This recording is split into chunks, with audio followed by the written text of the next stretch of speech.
Bonjour à tous. Dans cette vidéo, nous allons voir l'utilisation des modes de fusion et comment réaliser une composition similaire à celle-ci. Jetons un petit coup d'œil à cette composition. J'ai ici le calque et un dossier qui contient mes effets. Ma photo de départ avec mon résultat lorsque j'active les effets. Je vois une bordure, une texture, un effet photographique, donc un effet bokeh, et également un peu de fumée.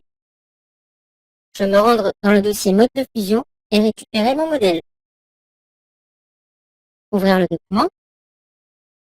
Je vais récupérer la texture, me rendre dans Fichier, Importer, Texture, et ensuite la redimensionner à la taille de ma photographie. Et valider par en fait. Par défaut, chaque calque présent dans la palette de sa création a le mode de fusion sur normal. Nous voyons ici que la texture ne nous empêche pas de voir le modèle. Nous avons une multitude de modes de fusion qui sont regroupés. Le premier groupe permet d'accentuer les images qui comportent du noir. Le troisième groupe, quant à lui, est entre les deux.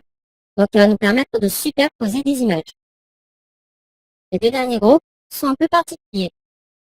Ils vont nous permettre d'accentuer l'affichage de couleurs plus vives ou encore de donner un effet gamma sur des photos. Dans mon cas, je choisis le troisième groupe. Je vais par exemple prendre lumière tamisée. Je peux encore choisir incrustation. Et donc, je pense que je vais plutôt opter pour incrustation. Le choix du mode de fusion dépend essentiellement du résultat que l'on souhaite obtenir.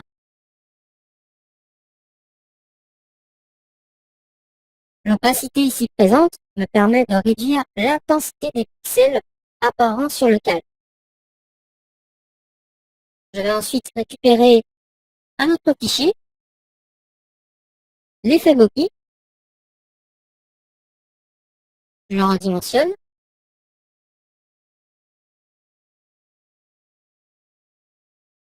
J'analyse mon image qui se compose de plusieurs parties claires. Je sais maintenant quel mode de fusion choisir pour les mettre en valeur.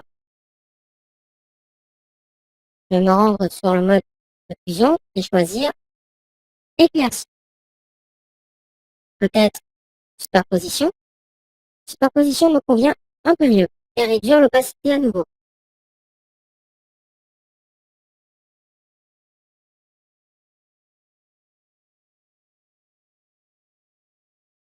Le résultat se rapproche énormément. Je vais placer mes deux fichiers dans un groupe. Je sélectionne ces deux fichiers et utilise le raccourci CTRL-G ou commande-G sous Mac. Je double-clique sur le nom du groupe pour le renommer. Je vais l'appeler Effet. Pour ajouter des calques à un groupe, je peux aussi passer par le menu Calque. Il ne reste plus qu'à effectuer un peu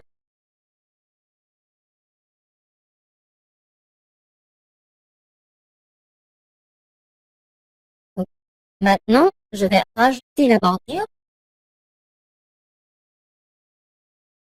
Pour cela, je vais créer un nouveau calque. Cliquer sur l'icône, le renommer en bordure, le remplir de blanc, utiliser le raccourci clavier, double-cliquer sur celui-ci pour activer les styles de calque ou effectuer un clic droit et choisir style de calque. En l'occurrence, je vais choisir un style de calque en court, en taille environ 8 pixels par exemple, la position choisir intérieur, le mode de fusion sur normal, mettre pixels, position sur normal, et en couleur du noir. Maintenant qu'on a compris le principe des modes de fusion, on peut choisir le mode de fusion associé qui permettra juste de faire apparaître les bordures et non pas le contenu. Je me rends sur le mode de fusion et choisis par exemple obscurcir pour produit. Et j'obtiens un résultat assez satisfaisant. Dans le cas où je ne souhaite pas utiliser le mode de fusion par exemple, je peux tout simplement utiliser l'option fond. C'est une option qui va me permettre, comme l'opacité va réduire l'intensité des pixels tout en gardant les effets appliqués au calque. Précédemment, j'ai appliqué un effet contour. Donc, en réduisant le fond, la couleur initiale qui était du blanc va disparaître tout en gardant l'effet type de calque, contour. Je peux ensuite ajouter un masque de fusion si je le souhaite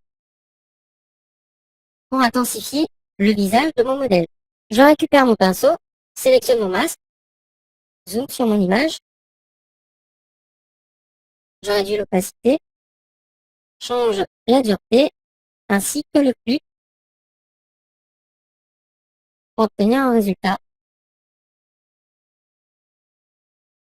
Le résultat est déjà nettement plus parlant que tout à l'heure. Voyons cela. Si je le souhaite par la suite, je peux rajouter encore d'autres éléments. Par exemple, de la fumée. Ça sera toujours le même procédé que lorsque j'ai ajouté la texture ou l'effet bokeh, ou encore cet effet de contour qui apparaît en tant qu'objet dynamique. Je vais masquer la bordure. Et ici, juste passer en mode produit, qui me donne cet effet. Vous venez de voir comment utiliser les modes de fusion pour donner plus de punch à vos réalisations.